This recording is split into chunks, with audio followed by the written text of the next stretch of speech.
and kind of sat there and swayed side to side as it was looking at her. And even though it didn't have eyes, she could feel that this thing was staring into her soul.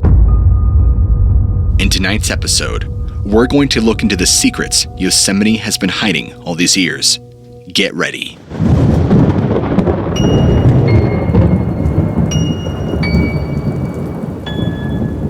In June of 2011, Jessica Andreas and her family would find themselves camping inside the beauty of Yosemite National Park. Jessica, only being 22 years old at this time, had never really been hiking or to any national parks before, and so this being her first experience, she was a little on edge being in the outdoors. Which is when 3 days later, after the family had settled into their campsite, Jessica had reported to one of the park rangers that she felt watched during the night and believed there were several individuals watching her family and her from the trees, casing her campsite. While this information was written down, I don't think he took it too seriously and did not seem to investigate further. Whether it be negligence, incompetence, or disbelief, we're not too sure. This day, which happened to be the third day, Jessica seemed genuinely distressed about the situation and really reiterated to the ranger that she really felt that someone was watching her campsite and he should look to it. Her claim as well is that it was becoming a nightly occurrence since camping there. Unfortunately, the request would go ignored. A couple of days after this, so 5 total days since the family arrived in Yosemite, and Jessica Andreas is deemed missing by her family. A search party sets out by the early evening, and within hours, they find her remains right near Royal Arch Creek. Jessica Andreas was reportedly brutally murdered inside Yosemite National Park. Her killing would prove to be gruesome, her head being found on a tree stump nearby, the head appearing to have been torn off the body, eyeballs missing and tongue ripped out, and her body completely torn to shreds. Police had believed it to be the work of a cult killing, and not that of any wild animal. The case in and of itself is very bizarre when you look at the details. There's what appears to be a massive cover-up on this case due to the supposed negligence by the ranger looking into Jessica's suspicions of people potentially wanting to harm her and her family. But there's also theories that the family has a lot to do with it. What I personally find very strange about this case is that she did not go missing on paper until around 4 or 5 p.m. in the afternoon, but her family had talked about her being missing all day, but they just waited around to report it, which seems very fishy and very odd to me. Supposedly so, the entire Andreas family were forced to sign NDAs or non-disclosure agreements based on the details of what happened. So we have either a few things going on.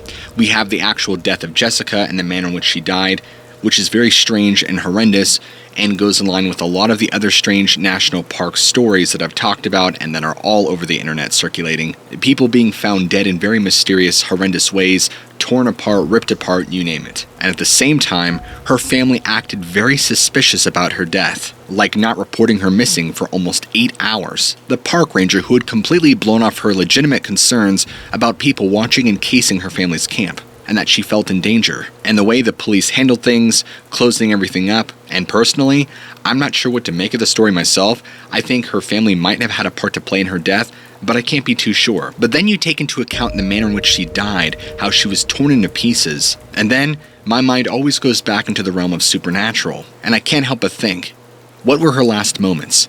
What did she last see in terror as she died? Cult killings, as this was written off as, are generally far more ritualistic. Most victims are killed in different manners, but this is just far too barbaric, and so much extra carnage to be that of a cult killing. And the fact that it would have had to happen in broad daylight in the afternoon, since she'd only been dead for less than 8 hours when they found her, which makes this case not only mysterious, but makes it feel so much more supernatural. Trying to do some further research into this case proved extremely difficult, as Google failed to turn up any information on Jessica Andreas. In fact, digging deeper provided virtually nothing available. So the only information I was able to obtain is this picture of Jessica, and the information I've received about her case from an anonymous source. Could this case simply be the work of mere fiction, or is there a deeper cover-up to Jessica Andreas' death? Just as many previous park personnel have pointed out to me before, there is a conspiracy going on that they do not want the public to know about.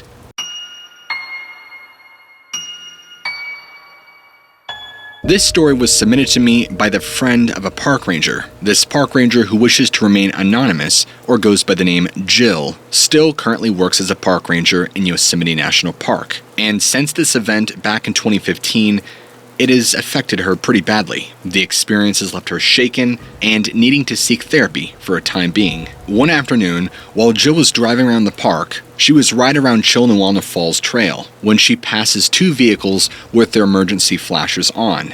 But as she passes by, she did not see anybody. Thinking she'd better stop and investigate, she pulls over her vehicle, stops, gets out, and goes and inspects. After inspecting the front vehicle, which appeared to have a major leak on the back side, which turned out to be gasoline, she noticed a presence coming from behind her.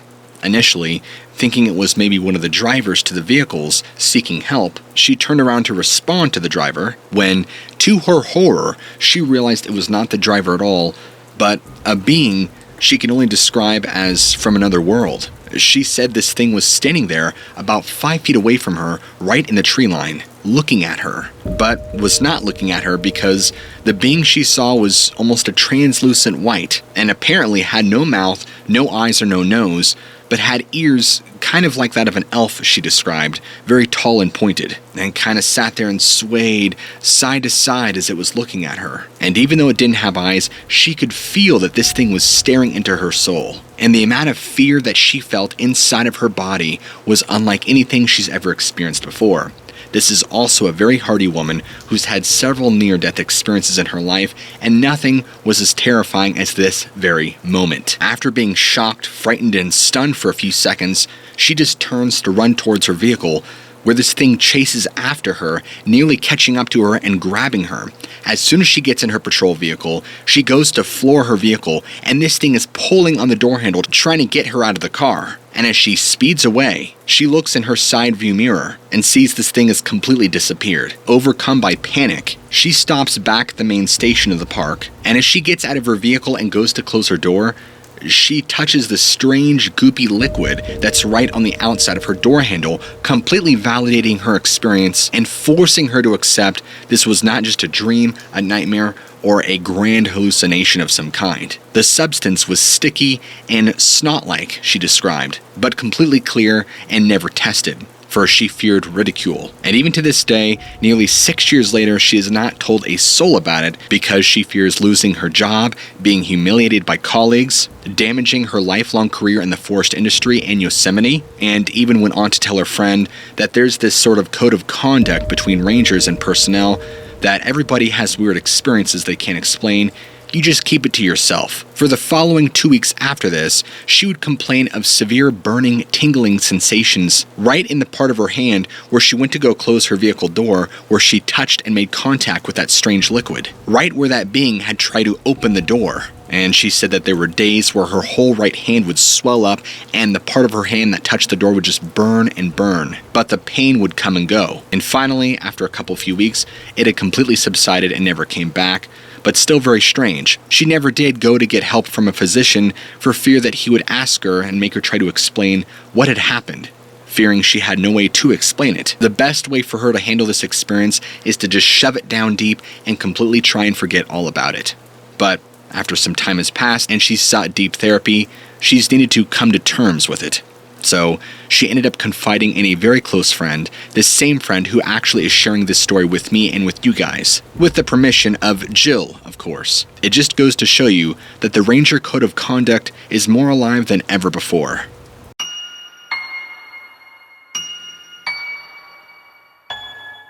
This story would be submitted to me by a former U.S. National Park Service employee having worked at Yosemite National Park from 1991 to 2004.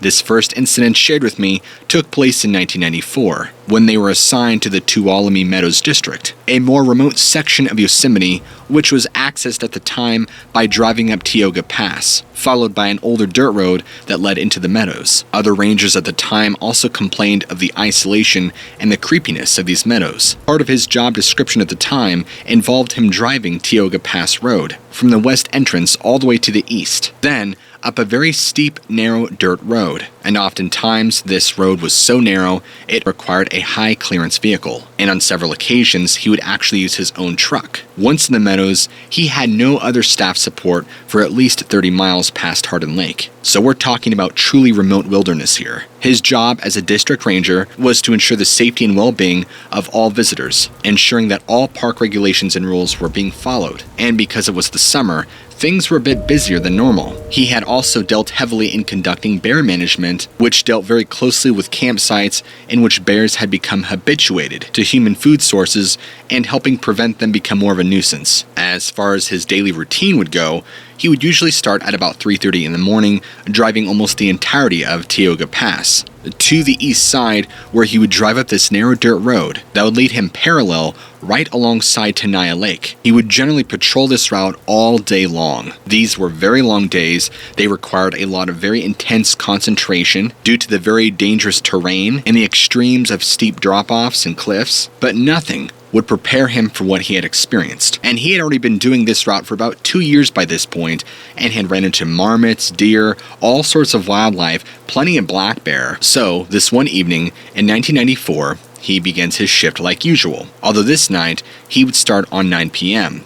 And it was a very clear, beautiful night. The stars were out in full. It was July, so it was nice and warm. It was set to be a very typical run-of-the-mill evening shift. And as he begins his descent down Tioga Pass Road to Mono Lake, via another steep dirt road that leads down into the meadow of the western end of Tenaya Lake, he observed a very large black object flying in the sky. And as he sees this, the size alone is shocking to him, and he thinks to himself, since when do turkey vultures fly at night? But as he's going down the road, it's almost coming at a crossroads with him, and he's about to cross directly underneath it. And almost about right where they intersect, it opens its wings just as it goes above his vehicle, and he's able to get a full view of its wings. And that's when this man had several disturbing epiphanies all at once. The first is that this bird above him was not a bird, and was more like that of a bat.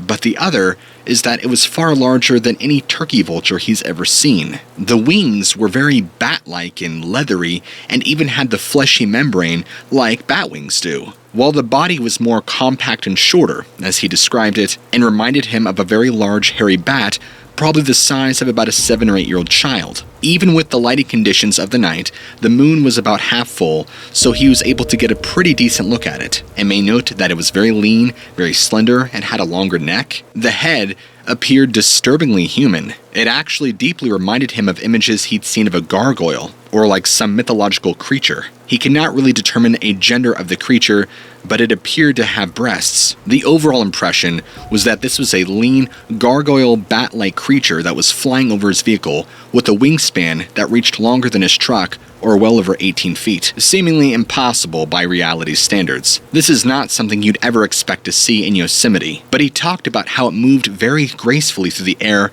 and how it just sort of glided, the same way a bat would. After getting lost in a gaze of just staring at this creature and slowing down to fully take it in, this thing ascends up into the sky very quickly and then shoots off south and heads right towards Mono Lake. And he just sat there thinking to himself, did this really happen? Because it all happened so fast within a 30-second time frame. And immediately, he felt fear and uncertainty about what he was going to do about this. I mean, he can't tell anybody about this for fear of his job. And in fact, about a year prior to this, there had been an incident in which a previous ranger claimed he had an encounter with a Sasquatch near Lake Tahoe and was ultimately ostracized from his job due to ridicule from staff, other employees, and their boss. And so he tells me that as somebody who deeply loves his job in the National Park Service, he would be devastated if his career met the same fate because of what he claimed he saw. He's not sure what he saw that evening, and it still boggles his mind to this day.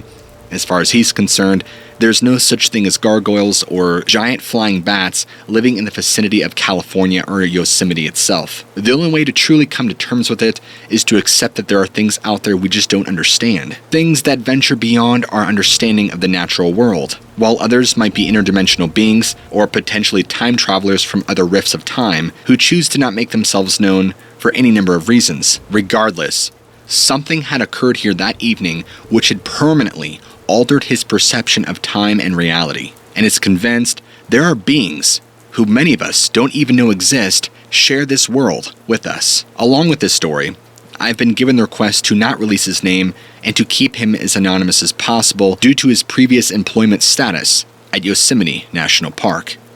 If you guys enjoyed this episode and had a great time watching it, be sure to hit that like button, leave a comment below, and if you're new to the channel, don't forget to subscribe because I'm going to have a lot of great content coming your way. Everything from true crime, mysterious disappearances, strange sightings, and a lot more. So get ready for some crazy good storytelling.